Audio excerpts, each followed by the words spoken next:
What's up guys, and welcome back to my F1 2018 Ferrari career mode here today for episode number 12 at the Hungarian Grand Prix. And if I'm being honest, this is probably one of my least favourite tracks on the calendar, but we are hopeful that we can get a good result. We had some cracking pace at the back end of the last Grand Prix in Germany. If you haven't checked that one out, please do so. It was probably the best race of the season so far. And we came so close to victory, but I was just feeling at such ease with the car in that second half of the race, and hopefully that can carry on through to today's race. Before we get into the action, we're going to take a look at the R&D as usual, and once again, Red Bull and Mercedes have brought upgrades. Now, we've got some on the way. I believe we made upgrades after practice in this race, so they should be with us by Monza. And we're going to need those upgrades, to be honest, although it has been a bit boring being the best team for the entirety of the season, so it'll be nice to see what the other two teams bring. In terms of the gearbox, we've only got one more race left on that before we can change it, and we're looking pretty comfortable, only 47% wear, so pretty happy with that. Fingers crossed it doesn't blow up during this race. And in terms of the power unit, again, 37% wear, so we're looking okay on that front.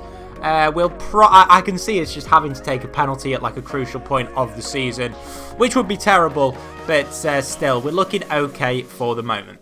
The excitement is starting to build here at the Hungaroring as the lights are about to go green for today's qualifying session.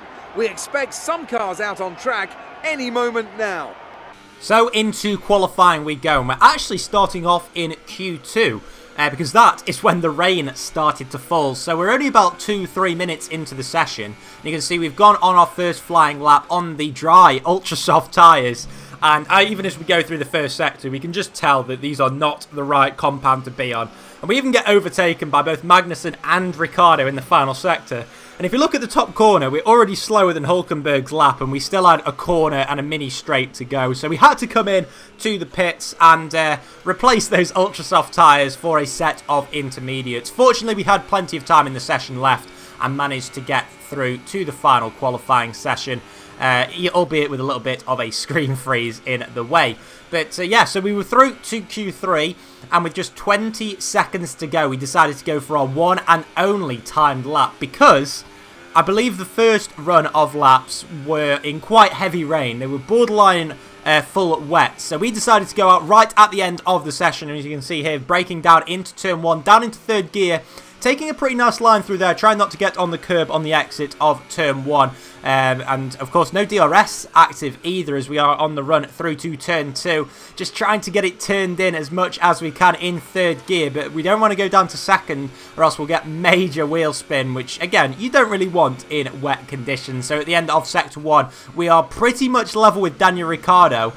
Just under a tenth of a second away from the pole man. And as we go into sector 2, it's looking pretty tidy so far, and heading now towards this chicane, the right and the left. Not the best I've ever taken those two corners, but of course it's so difficult in these treacherous conditions. And now as we go through the real heartbeat of the middle sector of the track, keeping it in fourth gear before now going up to fifth and sixth, before switching down into fifth for the last part of this sweeping section. Now at the end of sector 2, we're actually over 8.5 tenths slower than Daniel Ricciardo.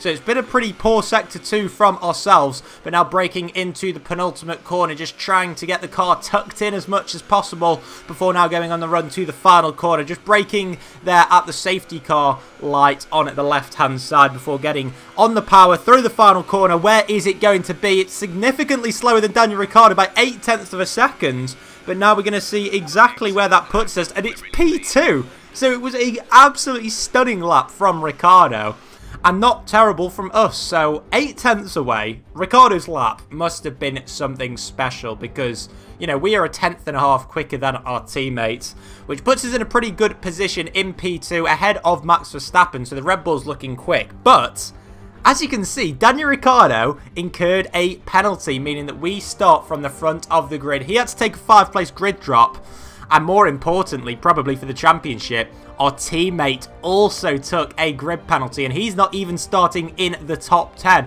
You have to look down to P14 to find Vettel, so a 10th-place penalty for him. Must have been power unit related, and wow, it's going to be an intriguing race. We've seen some astonishing Grand Prix here over the years, haven't we? Jenson Button's first win on a wet track in 2006, or in 1997, Damon Hill's heartbreak in the Arrows after a late gearbox failure cost him what would have been the team's only ever victory. What a wonderful place this is to come racing today. So then, here we go for the formation lap in Hungary, and rather surprisingly, we're leading the pack away. Not what I expected after being 8/10 off pole position, but we will take it. We were the best of the rest, and it just must have been a smashing lap from Daniel Ricciardo. In terms of the drivers' standings, we're sitting quite a bit away from Sebastian Vettel. There's 18 points now, the difference between the two of us, but of course, if it stays as it is now, we will actually take the championship lead. So that shows you how quickly it can change. And we are going to the 5 red lights now here in Hungary for the start of the Hungarian Grand Prix. And away we go. It's a half-decent start. We managed to get a good enough getaway to stay in first on the run down into turn 1. Verstappen now, is he going to challenge us? No, he isn't. And Nico Hülkenberg remains in P3. Actually trying to go for a move on Max Verstappen at this early stage. But now he's under pressure from Valtteri Bottas, I believe that is, who is currently in P4, but he's going to try and go around the outside of Nico Hülkenberg. Hülkenberg holds him off for turn 2, but he can do nothing through turn 3. And now Max Verstappen's going to go for a move on ourselves. He's got a brilliant run up the hill, but he's just overcooked it round the outside of turn 4, and we keep the lead of this Hungarian Grand Prix for the meantime. But still, pretty hectic start all the way through the top few, and well, P1 and P2 have stayed the same, but they do have a swap for positions in the 3rd podium spot. And as we end lap 1 and go on to the start of lap 2, Verstappen has got immense pace at this stage of the Grand Prix, and he goes to the move down the inside, just showing how quick that Red Bull is.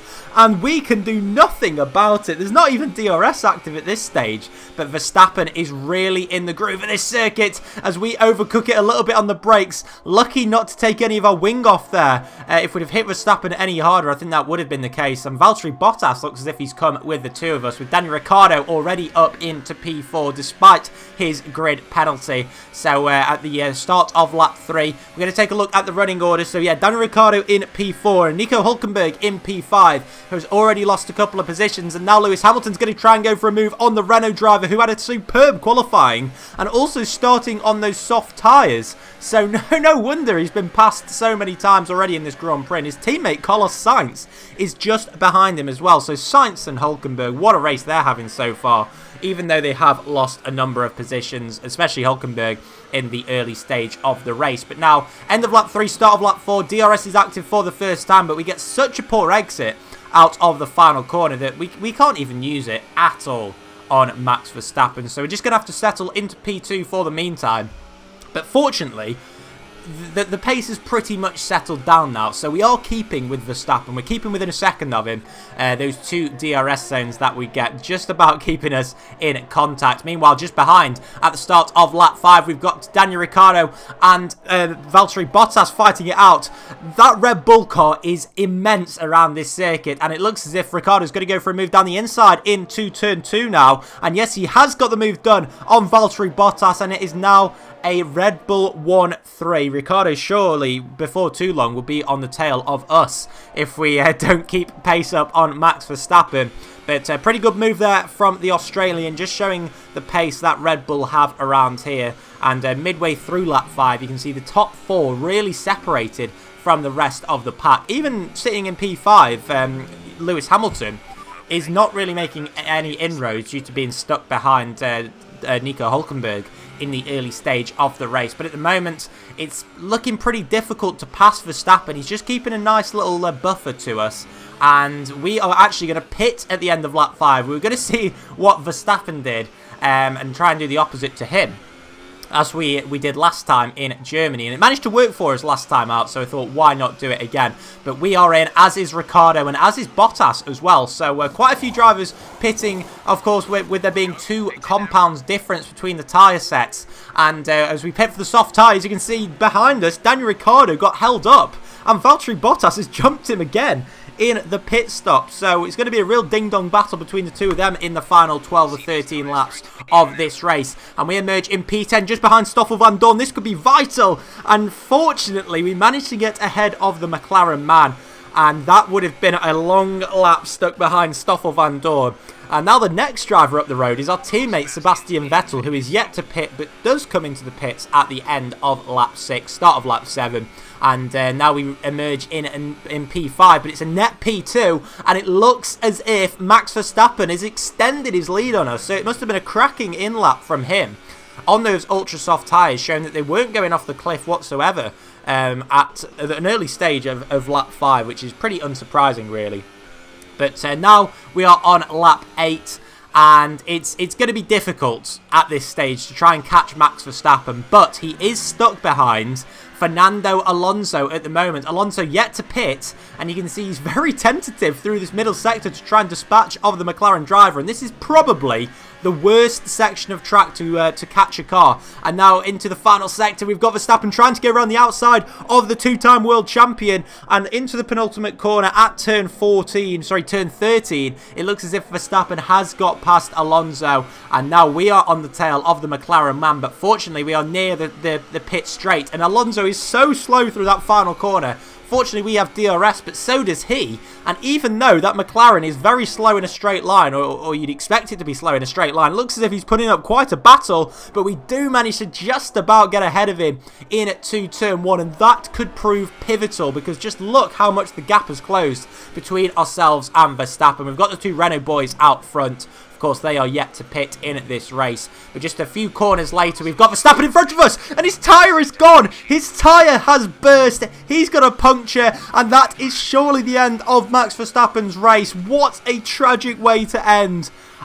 Of course, it's brilliant for us because it means we take the lead of this Grand Prix, or the net lead of this Grand Prix, but you've got to feel for Max Verstappen. His tyre, which he'd only been on for a few laps, has given way. And what a cruel mistress F1 can be sometimes. 25 points, possibly 25 points, and probably 25 points snatched out of his grasp. And now, just a few corners later on lap 9, we've got his teammate, Daniel Ricciardo, trying to go for a move on Fernando Alonso. Him and Hamilton were stuck behind Alonso, but now it looks as if Lewis Hamilton is going to dispatch of Daniel Ricciardo for a net P4. So Ricciardo's a long way behind Valtteri Bottas now. I'm not quite sure what has happened there, but it looks as if before long Hamilton's going to be passed, and yes, indeed he is, and he also has the DRS. So Lewis Hamilton up into P4, a net P4, and well, Red Bull's race has really turned on its head in the matter of a few corners. You've got to feel for them. And on lap 10, we go past Verstappen for the second time. We've lapped him. He's barely made it through a few corners in the matter of about a minute and a half. Absolutely terrible for him. But come lap 13, still Carlos Sainz on those set of soft tyres that he started the race on. We're trying to dispatch of him, and he's got a big lock up there, which has cost himself time, but it's also cost us time behind him. We're just trying to make a way past him. Surely he'll be coming into the pits. There's only 5 laps left in this Grand Prix, and neither of the Renaults have pitted, but that is going to change now. Sainz into the pit lane, and it's going to be a short burst on the ultra soft tyres at the end of this Grand Prix. But we have got such a comfortable gap back to Valtteri Bottas. Meanwhile, 1 lap later on lap 14, Kevin Magnussen's engine has given way, which gives another position to our teammate Sebastian Vettel, who is currently running in P9, I believe, behind one of the Force Indias. I believe that is Esteban Ocon. But our teammate, who started in P14, hasn't really made much headway through the field. So, as I say, he's sitting in P9 with 4 laps to go. And he's now going to try and go for a move on the Force India man into turn 1. They have pretty much side by side. It looks as if that Vettel's going to have the outside line, which should turn to the inside as they go through turn 2. They emerge from behind the advertising boards. And Vettel is now ahead, but he's locked up into turn 2. And a brilliant battle between himself and the Force India driver. And, well, just 1 lap later, he does get past. In fact, no, it's Sergio Perez. Apologies for that. But nonetheless, Vettel is ahead of him with a few laps to go. But it looks as if he's going to have to try and settle for P8. Come the end of lap 14, back on board with ourselves. You can see the stricken Haas of Kevin Magnussen there. Meanwhile, Nico Hülkenberg peels into the pit lane. A very late pit stop for him. And yeah, 4 laps to go. We are looking pretty dominant at the moment. A long way ahead of Valtteri Bottas. Meanwhile, the battle for P3 is not over yet. Lewis Hamilton once again battling with Daniel Ricciardo. But he is locked up into turn 1. And the Red Bull man is through. And a pretty terrible turn of events for Red Bull has turned into a slightly better afternoon for Daniel Ricciardo, who should be up on that podium. But, well, Red Bull should be taking a lot more than 15 points this afternoon. And now we have just got 1 sector remaining of this Grand Prix. A real topsy-turvy Grand Prix, but we are 6.6 seconds ahead of Valtteri Bottas. It's been a commanding victory when Max Verstappen retired, as I'm inclined to say that it wouldn't have been this easy if he was still in the race. But we come round the final corner to take victory here in Hungary. Fantastic stuff from ourselves. That is 25 points on the board, and what could be the championship lead back, just like that. What a victory it was. What a race it was. You never knew which way that one was going to turn.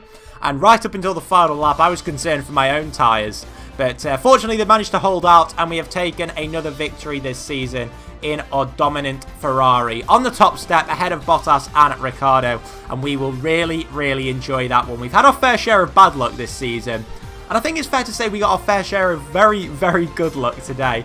We fortuitously took pole position due to grid penalties, and we fortuitously took the victory as a result of a retirement. But there you can see 5.7 seconds was the gap to Valtteri Bottas, with Lewis Hamilton in P4, and Vettel actually managed to get ahead of Fernando Alonso at the late stages of the race to take P7. But still, that's only 6 points for him, and of course that's a 19-point swing in a championship where we were 18 points behind. So it's looking good for us to take the championship lead. I couldn't get my words out then. But anyway, Verstappen did finish the race, but he was 2 laps down. Fair play to him for slogging it out at the end. But Kevin Magnussen was the only retirement. And there you can see, 1 point is the difference. We are leading the championship once again. You just don't know which way this championship is going to turn. And Lewis Hamilton holds on to P3 ahead of Daniel Ricciardo, who is still having a pretty good season for Red Bull. And in the constructors' standings, it's quite commanding for Ferrari at the moment. 415 points to their nearest competitors, 281. Good day today. Tell us about it from your perspective. Do you think your rival learned from his battle with you? Oh, I think we've got to be a bit fiery with this one. We're going to go for the bottom one. I think he learned that it's not easy to go up against me because, well, we've put up a good fight this season. You've taken the lead in the championship. Are you going to be able to keep up that momentum? I don't know really which one to go for. I don't want to go for the top one because that's boring. You know what? We're going to go for the bottom one again. And, yeah. Was there really any competition for you today? Oh, I think we've got to take a bit of a dig at Red Bull's reliability on this one. I don't think any other teams have a car that's this reliable. That sounds like a good one to go for. Things are looking up after last week, aren't they? Oh my god, how many questions is she going to ask me? We're going to say that the chassis is good because whatever we're going to say, it's to do with the car being good. So the chassis felt pretty good. Great. Well, that's everything. Well, that concludes another round of career mode. I hope you guys enjoyed it. It was quite an enjoyable one for me, and of course we did take the victory. So drop a like if you've enjoyed it, leave a comment down below. I'll catch you guys next time. Do take care. Bye bye.